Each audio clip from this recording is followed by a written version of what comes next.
En esta segunda parte, lo que vamos a platicar y de lo que queremos hablar es justamente de este final de año, de cuáles son los meses y las festividades que se celebraban a final de año. Y aquí tenemos que hacer una aclaración importante. Como yo les dije, el calendario solar y el calendario es muy preciso, es muy cercano a el calendario que nosotros utilizamos, digamos organizado de manera diferente, pero años de 365 días. Uno diría, bueno, pues qué tanta variabilidad podemos tener. Bueno, pues el hecho de que existe el año bisiesto, es decir, ese día o cada 4 años, genera que después del paso de mucho tiempo comencemos a tener desfases muy importantes. ¿Cómo lo entendemos? Bueno, en un siglo, en 100 años, habría 25 días extras, que son los 25 años bisiestos que hay en un siglo y que cada uno va a representar un día extra del calendario. Es decir, cada siglo el calendario forzosamente iría teniendo un desfase de 25 días. Si ustedes piensan que el calendario creemos, perdón, que el calendario más o menos estuvo en funciones tal vez desde un tiempo tan temprano como el siglo 6 o 7 de nuestra era, que ya se llevara registro del tiempo de esa manera, pues estamos hablando de que el desfase es monumental, son varios siglos y son cerca de 200 días de desfase correspondientes con 200 años bisiestos, 200 días extra. Por lo tanto, los investigadores se pelean de una manera brutal referente a cómo generar y cómo entender esta corrección. Y la mejor manera es probablemente entender que no la vamos a poder justificar de una manera racional lógica. ¿Por qué? Pues porque son muchos días, es decir, en ese paso de los siglos ya se sumaron casi tantos días como un calendario ritual, es decir, en el desfase. Por lo tanto, en 1519, los meses de los que yo les voy a hablar a continuación correspondían con los últimos meses del año que traían los españoles. Sin embargo, algunas de las actividades, algunos de los dioses o algunas de las festividades verdaderamente parecerían desfasados. Por ponerles solamente un ejemplo del que voy a hablar en un momento más, el primer mes del que voy a hablarles se llama Atemostri, la veintena número 16. Esta significa caída de agua, es decir, está hablando específicamente de lluvia, pero se celebra entre el 10 y el 29 de diciembre, que no es en ninguna parte de México una época de lluvias. Hay frío, en algunos lados estamos cerca de que vaya a empezar la época de nevadas, es decir, nos estamos acercando mucho más al frío que a la época de la lluvia. La época de la lluvia comienza aproximadamente en el mes de abril o mayo, dependiendo de ciertas épocas, y ahora se ha ido recorriendo un poquito por temas relacionados con el calentamiento global. Pero lo que quiero explicarles es que cuando estos meses se diseñaron y todas estas festividades se diseñaron, se pensaba, es decir, el año correspondía con otras fechas, se celebraban otros momentos del año. Y esto es algo que, insisto, los especialistas se pelean mucho. ¿Por qué? Pues porque una cosa es las fechas que registraron los españoles hacia 1519, 1521, respecto que ellos podían comparar su calendario directamente con el calendario prehispánico, pero que varios siglos antes todo ese calendario cada vez se iba moviendo más, se iba moviendo más, y entonces llega un punto en el que se desfasaba de los eventos astronómicos, de los eventos atmosféricos que deberían estar haciendo referencia, porque es un calendario con muchas referencias a lo natural, con muchas referencias, por ejemplo, a la lluvia. Entonces, hay que tomar eso en consideración, porque ahorita me van a oír hablar de que en diciembre llueve un montón y que se están esperando las lluvias, y pues los que vivimos en el Valle de México y en la zona central de México, sabemos que estamos más cerca de las heladas que de la lluvia. No es una época en la que particularmente llueva, perdón, a pesar de que sí está nublado buena parte del tiempo, pero digamos, la lluvia es mucho más cercana a época de calor y humedad y tiene que ver con los meses que conocemos como de monzón, ¿no? Entre julio y septiembre, octubre, que es cuando hay muchos huracanes y llueve muchísimo. Entonces, solamente tengan eso en consideración por si alguno de los eventos de los que estamos hablando les suenan un poquito raro para estas épocas del año.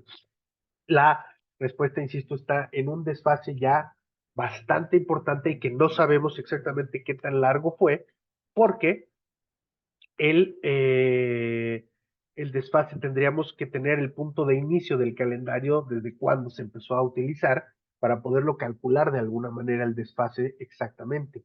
Entonces, es una situación que no hemos resolucionado, pero sí tenemos mucha información relacionada con lo que sucedía cada mes.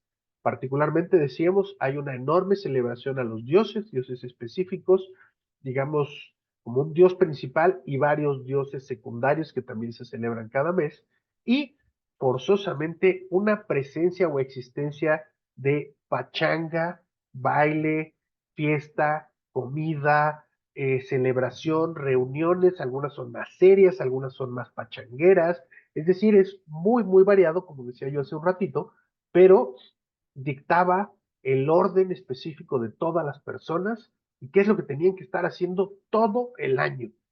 Y esto es obviamente una forma de control sobre las actividades de la población y algo que era evidentemente ventajoso para la clase política de los pueblos y de los gobernantes nahuas y en buena parte de lo que nosotros presentamos aquí de el imperio azteca.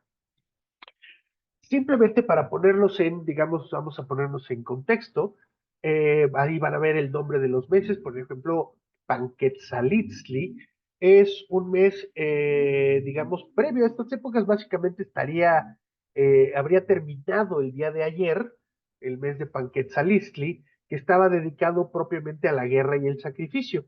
Este es un mes, digamos, no es de los que voy a hablar mayoritariamente, sino del final del año, las últimas veintenas. Pero este es un mes, aquí tienen una imagen este es el Códice Tobar, si no mal me acuerdo, y se muestra el sacrificio de una persona porque durante este mes se celebraba como Dios patrono a Huitzilopochtli y a Tezcatlipoca, y entonces se celebraba la guerra, se celebraba el sol, y entonces se hacía una buena parte de los sacrificios que sucedían cada año, sucedían en el mes de Panquetzalistli, que sus nombres son, digamos, un poco extraños. Panquetzalistli significa la elevación de los estandartes. Esto quiere decir, usualmente cuando nosotros vemos a los militares en los códices, ellos están usando portan banderas o portan banderolas, y en algunos otros casos también están asociados con las ceremonias de sacrificio, es decir, estas banderolas de papel, seguramente que eran levantadas durante esta parte del año y eran, digamos, indicativos de guerra y sacrificio de una manera simbólica, porque obviamente no había guerra dentro de las ciudades, dentro de los templos, sino la guerra se hacía, pues ahora sí que, digamos, de conquista y a domicilio, ¿no? Particularmente los mexicas hicieron una enorme cantidad de conquistas entre 1428 y 1519, conquistaron más o menos casi medio millón de kilómetros cuadrados y tenían bajo control a pues varios millones de personas en los estados de Veracruz, Puebla, Oaxaca, Guerrero, Morelos, Estado de México, parte de Querétaro, parte de Guanajuato e incluso un territorio separado del imperio, pero también conquistado, que fue el Soconusco en el sureste, perdón, de Chiapas, y la frontera con Guatemala, que es una zona muy rica de recursos. Este, digamos, es el mes que daría entonces paso al final del año, que es de los meses a donde voy a hablarles con un poquito más de precisión, que tienen que ver, insisto, con el final del año como nosotros lo comprendemos. Y como les decía, Panquetzalistli, pues lo que va a tener es que está dedicado a Huitzilopochtli y a Tezcatlipoca. Tezcatlipoca es un dios relacionado, por eso les pongo esta imagen, con la adivinación. Cuando quieran reconocerlo, usualmente tiene una banda negra en la cara y le falta un pie. Tezcatlipoca le falta siempre una patita, un piecito que se lo arrancó Zipactli durante la creación. Pero si ustedes se dan cuenta, en este caso, Tezcatlipoca está rodeado de los signos de los días, es decir, está relacionado propiamente con el calendario adivinatorio y su figura, es decir, era un mes bastante importante, porque además Tezcatlipoca y Huitzilopochtli son, aunque ustedes no lo crean, dos de las deidades más importantes del mundo prehispánico y de las que menos elementos arqueológicos hemos podido recuperar. ¿Por qué? Porque Tezcatlipoca y Huitzilopochtli no eran representados con grandes esculturas como pueden ser otros dioses como Coatlicue o otras, muchas, Tlaltecuhtli, otras deidades. Todo nos hace indicar que Tezcatlipoca y Huitzilopochtli eran representados con materiales perecederos, es decir, con madera, y por eso no hemos encontrado esculturas de Huitzilopochtli, más que una pequeñísima que está en París, o de Tezcatlipoca, de la cual también hay muy pocas manifestaciones. Creemos que este es un fenómeno que responde un poco a ciertos comportamientos religiosos. Por ejemplo, si ustedes le dicen a una persona de origen judío o a un musulmán que representen a Dios, te van a decir ellos inmediatamente que no pueden. La imagen de Dios está prohibida. Si ustedes ven más cerca de nosotros en el mundo católico, pues no hay figuras. Conocemos el rostro de Jesús, pero a Dios lo imaginamos como un hombre barbado en túnica que está en el cielo, pero no necesariamente vemos su rostro. ¿Por qué? Porque estos personajes tan importantes religiosos, usualmente en las culturas monoteístas, no se representan, digamos, es un tabú representarlas, porque entonces se puede parecer a una persona. Piensen en todos aquellos que tienen el cabello largo y se parecen un poco a Jesús, el choteo que se les hace y las bromas que usualmente se les hace, porque se asocia con una figura icónica de nivel planetario, es decir, Jesús es respetado y venerado en prácticamente todos los países del mundo en mayor o menor medida. Pero la idea que tenemos es que en este mes hay una enorme cantidad de celebraciones que se asocian con dos dioses de los que no hay representaciones físicas o hay muy poquitas. Es decir, ahí en el templo mayor, donde estaba el templo de Huitzilopochtli, que es el sur de los dos templos que hay en la parte, bueno, que hubo en la parte alta del edificio, pues todo parece indicar, de acuerdo con los frailes que lo vieron y con las personas que reportaron esa historia, que Huitzilopochtli era o Tezcatlipoca eran representados con madera o con una masa de alimento llamado soali, que es básicamente figurillas de amaranto, como si fueran una gran alegría, con miel, con sangre y con otros elementos, y se formaban estas esculturas que después, las que eran elaboradas con alimento, estas figurillas eran repartidas como alimento entre los fieles y los presentes en las fiestas. Es decir, así como uno cuando hace la comunión en la iglesia y te pasas a comer el cuerpo de Cristo, pues parece ser que en el mundo prehispánico a algunos dioses se les celebraba de esta misma forma y entonces tú entrabas en comunión al comerte un pedacito de la escultura de amaranto que se hacía de alguno de estos dioses. Esa es una historia verdaderamente espectacular y bien interesante, sobre todo si tomamos en consideración que son tal vez dos de los dioses más importantes del mundo posclásico en México, Tezcatlipoca, un emblema del gobierno además, y Huitzilopochtli, el dios de la guerra, del pueblo más guerrero, más importante de el, el final del siglo XV y el inicio del siglo XVI, los mexicas. Atemostli es el siguiente mes o la siguiente veintena, que significa la caída del agua y corresponde con propiamente el mes de diciembre o correspondía con el mes de diciembre hacia 1519. Por eso es el ejemplo que yo les ponía hace ratito cuando hacíamos la aclaración. Como nos lo indican las figuras de los códices, pues pareciera que Tlaloc está haciendo o llamando al agua. La caída de la lluvia, de la caída del agua, pues no puede ser interpretada de otra manera que no sea la caída de lluvia. Sin embargo, entre el 10 y el 29 de diciembre, pues no es una época de lluvia, es una época donde inicia el frío, es, digamos, la época que empieza el día de hoy, o el mes que empezaría el día de hoy, y que tiene que ver y que está relacionado con el agua. Por eso les hablaba yo de que el desfase es importante con los días a lo largo del tiempo, y que entonces nosotros ya no vamos a ver específicamente que todo esto nos cuadre de una manera tan formal como pensaríamos que podría ser un calendario, pero es, digamos, muy interesante pensar que hay una variabilidad importante en cuanto a las actividades. Vean ustedes aquí, es importante, es un códice llamado Tobar, donde vienen explicaciones muy extensas relacionadas con lo que se hacía en estos meses, qué dedicaciones había. Y quiero que vean ustedes aquí lo que trae, este es la representación del dios Tlaloc, se le representa con un rostro humano, que es un poco diferente, pero lo que ustedes ven es que tiene una olla en la mano de la cual está vertiendo agua. Acuérdense de eso porque ahorita les voy a enseñar un poquitito más adelante una manifestación material de este comportamiento. Van a ver ahorita. Atemostli es un mes que significa, insisto, la caída del agua y está dedicado a Tlaloc y a los Tlaloque, es decir, al dios de la lluvia, al dios de los relámpagos, al dios del trueno, al dios de las tormentas, pero también dedicado a sus ayudantes, es decir, pequeños individuos, se creía que eran enanitos, personas de baja estatura, que ayudaban al dios del agua, a Tlaloc, a poder distribuir el agua, distribuir las lluvias hacia todas las comunidades que las necesitaran. Y entonces se hacía también una especie de mitología relacionada con qué sucedía con aquellas regiones donde no llovía, ¿no? Se creía que eran regiones que no habían cumplido con sus obligaciones religiosas ante Tlaloc y entonces los tlaloques te castigaban.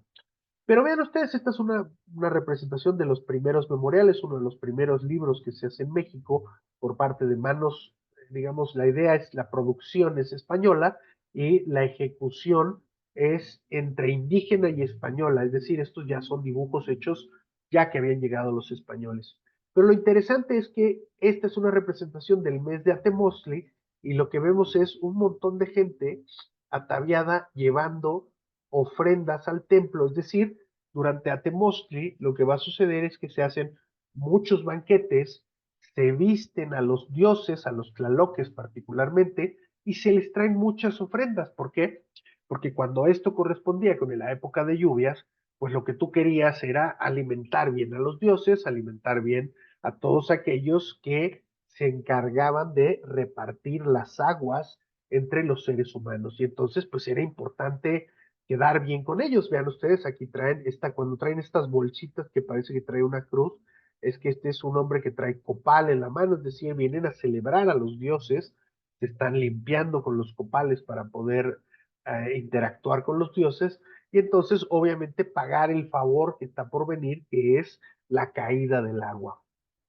Aquí vean ustedes, justamente, esta es una representación de un Tlaloc, es decir, de uno de estos seres humanos pequeñitos asociados con Tlaloc, comparte buena parte del, digamos, conjunto iconográfico de Tlaloc, aunque son, digamos, un poquito diferentes. En este caso se ve que, por ejemplo, en las manos algo portaba, algo perecedero que ya no existe, pero tiene sus propios símbolos, tiene su bigotera parecida a la de Tlaloc, tiene sus anteojeras, tiene sus ojitos, es decir, son representaciones y todo lo que sucede en estos meses está directamente relacionado con esa deidad y con esas pachangas.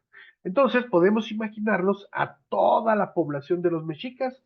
México Tenochtitlan tendría unos 250,000 habitantes, cuando más, 200,000 habitantes en el islote, y entonces todos volcados a la protección de Tlaloc, cuidar los templos, limpiarlos, vestir a estas imágenes, porque muchas veces estas imágenes se les ponían adornos para, nosotros le decimos vestirlos, y entonces que cobren, digamos, vida, que tengan una actividad diferente, y entonces puedan ellos ayudar a la población o, si es el caso, también lastimar a la población. ¿Por qué? Los dioses en buena parte son además caprichosos. Por eso, cuando había una sequía, por ejemplo, pues se les pedía mucho más a estos dioses y se hacía mucho más énfasis en el apoyo de los dioses en estos momentos.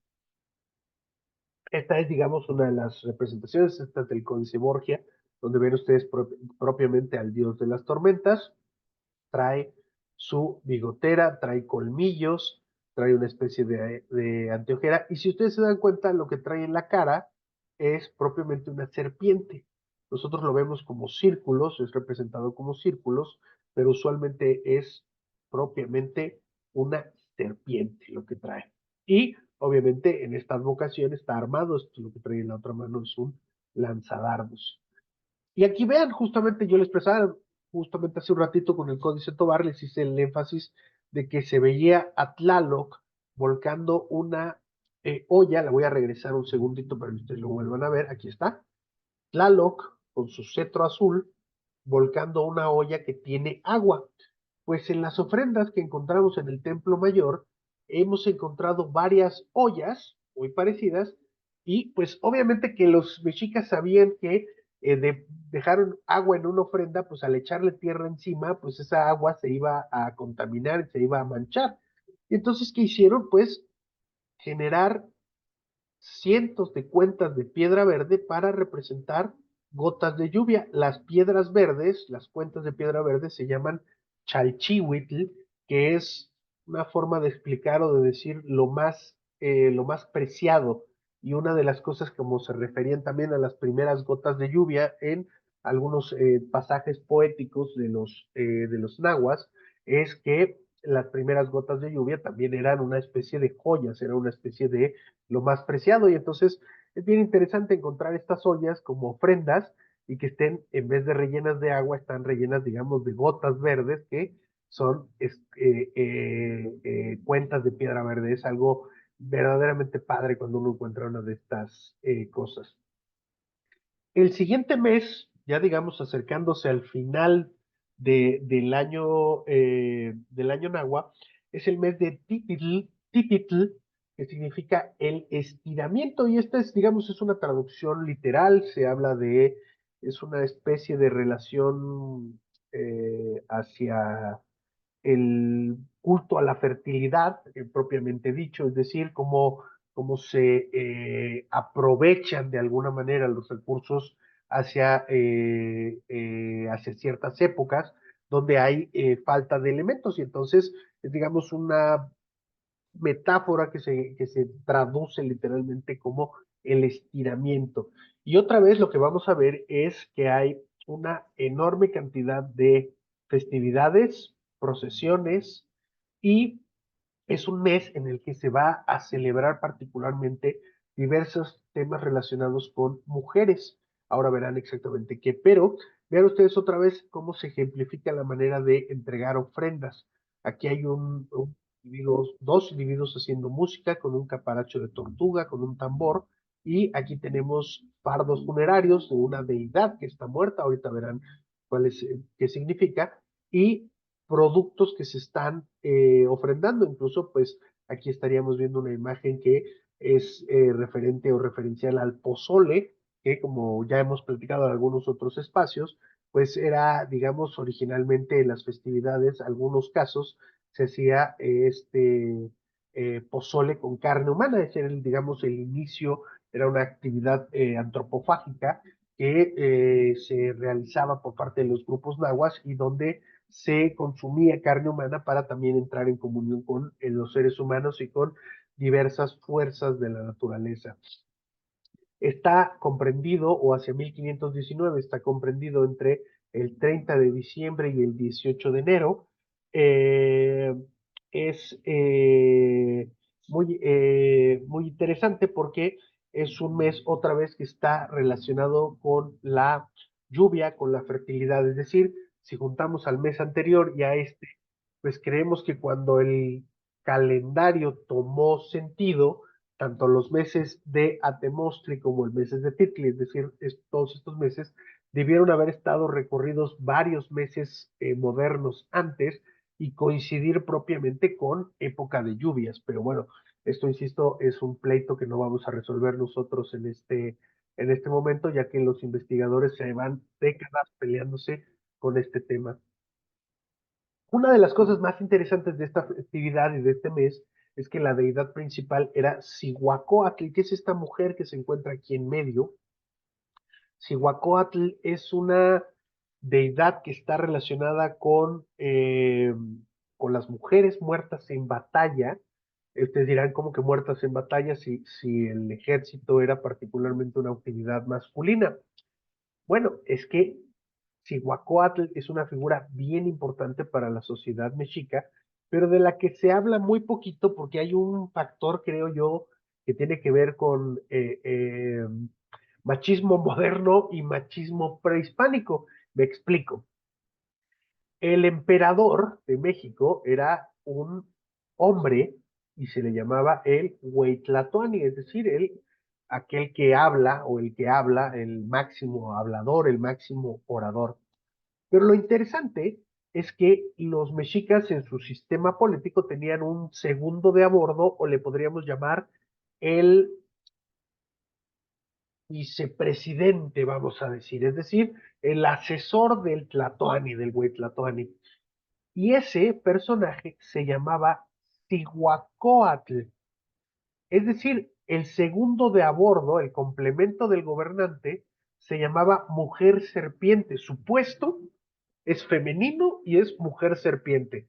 ¿Por qué? Porque recuerden que decíamos al principio, las cosas tenían que tener un balance. Ese balance estaba relacionado con hombre-mujer, presencias, sol, oscuridad, etcétera, etcétera. Entonces, los mexicas, porque eran mañosos y también eran machos, en el sentido moderno de la expresión, llamaban al vicepresidente mujer serpiente, pero nunca era una mujer, siempre era un hombre. El más famoso probablemente sea Tlacaelel, que acompañó a varios tlatoanis y era pues el asesor número uno del gobernante. Sin embargo, mitológicamente es una mujer y es una mujer bien importante porque Cihuacóatl es, por un lado, la diosa que acompaña a las mujeres guerreras. ¿Quiénes son las mujeres guerreras? Una mujer guerrera es una mujer que ha dado a luz. En la, digamos, visión masculina y femenina los trabajos que hace cada uno de los géneros dentro de la sociedad, los mexicas consideraban que las mujeres que entraban en labor de parto eran guerreras, es decir, jugaban su vida para el nacimiento de las siguientes generaciones que eran muy valiosas. Sin embargo, en algunas ocasiones, evidentemente, las mujeres fallecían durante el parto por complicaciones. Hoy en día todavía sucede, incluso con medicina moderna, pero cada vez es más raro. Pero en el mundo prehispánico no debe haber sido tan rara el fallecimiento de una mujer que estuviera en labor de parto, mucho menos de los niños cuyos niveles de mortandad eran muy elevados en el mundo prehispánico. Seguramente más o menos una tercera parte de los niños que nacían seguramente morían en los primeros meses o años debido a diferentes tipos de enfermedades, que es, digamos, pues lo que conocemos y sabemos estadísticamente que sucedía y que fue registrado ya por los españoles durante los años siguientes a la conquista. Y Cihuacóatl entonces era la deidad de las mujeres que habían muerto en batalla. Y esto quiere decir que ella era como la patrona de todas aquellas deidades que acompañaban al sol durante el momento a partir de las 12 del día, es decir, que el sol está arriba y cuando el sol muere. Cuando el sol se está elevando, lo acompañan los hombres guerreros. Y cuando el sol comienza a descender, es decir, de mediodía hacia el atardecer, es acompañado por las mujeres guerreras o mujeres estelares, lideradas por Cihuacóatl, con su arma particular que es este palo de madera que nosotros llamamos sosopastli y que es propiamente el palo de madera con el que se teje. Es decir, insisto, es una figura 100% femenina, pero los mexicas la hacían, siempre la presentaban como una figura masculina, es decir, el puesto en, digamos, su aterrizaje terrenal del Cihuacóatl siempre era hombre. No tenemos registro de la presencia de una mujer en ese. Hay leyenda, pero no necesariamente certeza referente a la presencia de Cihuacóatl. Aquí vean ustedes, esta es una de esas representaciones raras que tenemos, muy hermosa, de Cihuacóatl, que es una especie de, se le llama tzitzimines, es decir, una deidad entre muerta y viva, con ciertos rasgos de muerte, cráneos en la cabeza, cráneos en el pecho, manos, y además garras en las manos, está de rodillas. Digamos, esta es una figura que está en el Museo de Antropología muy hermosa, y es de las, digamos, típicas formas que tenemos de representar a Cihuacóatl, la mujer que acompaña a las guerreras muertas en parto. Durante el mes de Tititl también sucedía un fenómeno muy interesante que era la sacrificación o el sacrificio, perdón, de personificadores de los dioses. Y aquí es donde les explico aquel concepto que yo les decía que de repente era importante tener pues cautivos de guerra y otros grupos poblacionales que eran los más susceptibles a ser sacrificados. ¿Por qué? Bueno, pues porque obviamente por ejemplo, cuando iban ellos había por ejemplo un mes específico que se llama Tlacaxipehualistli, que es por el mes de marzo aproximadamente, donde se adoraba al dios Xipetotec, que era muy importante, que es un dios que tiene que ver con la fertilidad. Este dios era durante todo el año representado por un cautivo, es decir, en alguna guerra se traían a un individuo cautivo y aquí en México Tenochtitlan se le vestía, se le cuidaba, se le alimentaba, se le adoraba propiamente, se le daban todas las necesidades que él tuviera durante un año para que cuando cumplía ese año, él se convirtiera en el Ixiptla o personificador del dios, y entonces, así como nosotros vemos en las esculturas de Xipe, pues a este individuo se le vestía con la piel de una persona sacrificada. Es decir, a una persona se le desollaba, se le quitaba la piel y la portaba a este dios durante un tiempo hasta que se podría. ¿Por qué? Porque Xipetotec es un dios relacionado con la transformación de la materia, es decir, cómo a partir de algo que muere, esto se pudre, cumple con un ciclo, digamos, de muerte, pero después, en esos mismos lugares donde cayó un animal muerto, después comienza a crecer vida otra vez, vegetación, etcétera, etcétera. Es decir, es una representación del ciclo de la vida. En este caso, yo les estoy presentando aquí el caso de un Ixiptla de los más famosos que conocemos en el Templo Mayor, que es el de, nosotros le decimos con mucho cariño, el Huichilopochtli. ¿Por qué? Porque se sacrificó a un niño pequeño de unos 6 años y se le vistió como Huitzilopochtli, se le puso plumas de águila y halcón, se le pusieron ajorcas de cobre y de oro, se le puso este círculo que se ve al centro que se llama anáhuatl, se le puso un pequeño escudo, caracolas, y se le sacrificó en el pie del templo mayor. Si no mal recuerdo, es la ofrenda 114 o 115 del templo mayor. ¿Qué quiere decir? Que obviamente este niño no era un sacerdote de Huitzilopochtli, pero a algunos dioses se les sacrificaban niños pequeños. Hoy en día nosotros pensaríamos en que esto es una barbaridad increíble.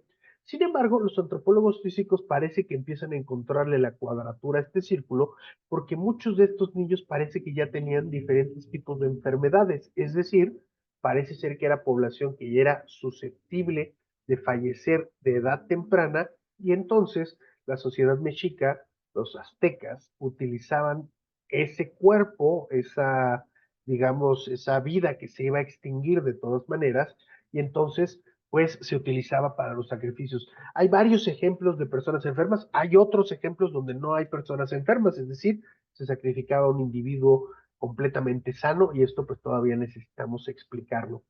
Pero durante este mes, el mes de Tititl, se, se sacrificaban a numerosas personas que estaban representando a los dioses. ¿Por qué? Porque era parte del ciclo de la creación. Nosotros nos sacrificábamos, después sacrificábamos a los dioses y le seguíamos dando movimiento al sol. Y esto es uno de los temas, insisto, más importantes dentro de la mitología prehispánica. Y el último mes del que queremos hablar, que se refiere propiamente al último mes de las veintenas del calendario nahua, que corresponde a el mes de Izcalli, que significa renacimiento.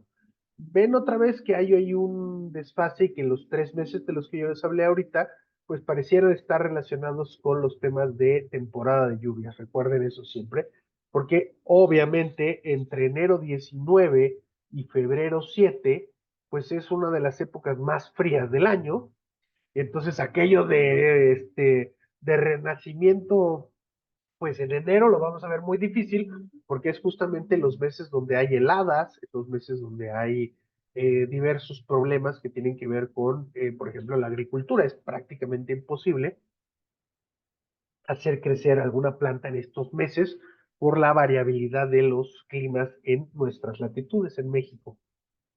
Iscali es un mes muy importante porque con este se daba, digamos, final o inicio, como ustedes lo quieran ver, a estos ciclos, y por eso se colocaba al dios Xutecutli, el dios viejo del fuego, un personaje muy importante porque se cree que es el que le da, el que es el responsable de registrar el tiempo, el, digamos, el anciano, el que conoce todo el paso del tiempo. Y entonces se convierte pues en una festividad o en una deidad de mucha importancia. Este mes, el mes de Iscali, básicamente servía para festejar la creación celestial, es decir, hacer referencia propiamente a todos estas creaciones del universo a partir de los mitos, y muy importante, el paternalismo divino, es decir, que nosotros mismos aceptemos que somos hijos de los dioses, y entonces ellos mismos nos puedan seguir guiando en el camino. O, como decíamos hace rato, la manipulación política de la religión.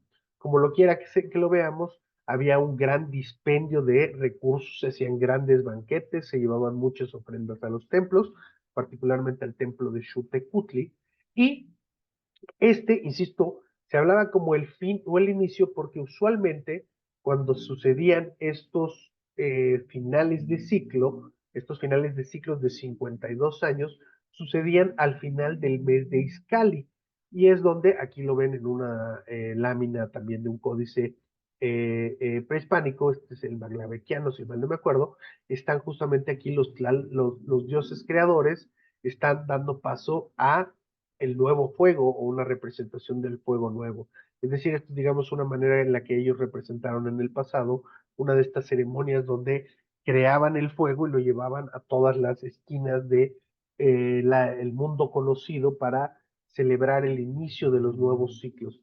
Y entonces, justamente en Izcali se daba, digamos, el final o el propio inicio, porque pues es de alguna manera el tiempo es cíclico para los pueblos prehispánicos, para comprender estas festividades, y por eso es que estaba Xutecutli como la deidad más importante. Xutecutli, al ser el primer dios, o se cree que es el primer dios, el dios viejo, pues se le asociaba directamente con el gobernante, con la clase política, y era, digamos, aquel que con sus manitas, como se ve en esta imagen de códice también, creaba el fuego y le daba paso a el, eh, al nuevo ciclo, al nuevo tiempo, y cómo es que él está, además vean ustedes la pose que tiene, esto es de una ofrenda del Templo Mayor, pero usualmente lo van a ver cruzado de brazos, sentado, como viendo el paso de la creación, por decirlo de alguna manera. Este es el Dios, digamos, que más encontramos en el Templo Mayor, a pesar de que no es el Dios más adorado por los mexicas. Lo que pasa es que los hacían de pequeñas esculturas de piedra, y entonces hay muchos, porque hemos encontrado muchas ofrendas en México Tenochtitlan, en el Zócalo y en el área del Templo Mayor. Pero es, digamos, en la forma en la que esta deidad veía pasar el tiempo, veía pasar la creación, y de alguna manera la registraba, la conservaba para que todos nosotros tuviéramos acceso y estuviéramos pendientes de este paso del tiempo. Es digamos, un Dios muy importante. Y finalmente, este final de año, pues daba con estos 5 días de corrección que se llamaban o se les conocía como los Nemontemi, que significan básicamente los días aciagos, los días donde no se debía hacer nada. Días, los españoles lo registraron como días diabólicos, aunque pues en el mundo prehispánico no existía el diablo, ¿no? No existía esa concepción. Eran días nefastos, días donde no había que hacer cosas, donde no había que empezar proyectos, no había que hacer cosas importantes. Y también, obviamente, las personas que nacían en estos días, pues también estaban de alguna manera marcados, se les consideraba personas de mal agüero o personas pues especiales dentro de la sociedad. Eran días de penitencia, días donde se cree que las personas no salían de su casa, pero que a partir del día 13 de febrero sería el nuevo inicio o el nuevo ciclo, donde a partir de ahí 365 días más tendrían que pasar, donde se volvería a ir repitiendo un poco la historia con diferentes números de días, con diferentes, pues, algunas variabilidades, de acuerdo propiamente a su conjugación con el calendario de 260 días, el calendario adivinatorio. Esto es básicamente lo que nosotros queríamos platicar con ustedes, la forma en la que se comprende o se registró cómo era el final de año para los antiguos nahuas y cómo lo vieron los españoles. Por eso hemos usado muchas imágenes de códices y no necesariamente tantas piezas arqueológicas. Pero era interesante que lo platicáramos y que viéramos por dónde pueden venir las, digamos, por dónde le entramos nosotros a estudiar para poder tratar de corregir estas fechas o encontrarle la cuadratura al círculo, aunque esto, pues insisto, pasa por las mejores y más preparadas mentes de nuestro país y de otras naciones, y nos cuesta mucho trabajo todavía ponernos de acuerdo. Esperemos que en el futuro encontremos totalmente una explicación más, con menos variantes relacionada con el ciclo y el paso del tiempo entre los antiguos nahuas y particularmente los aztecas.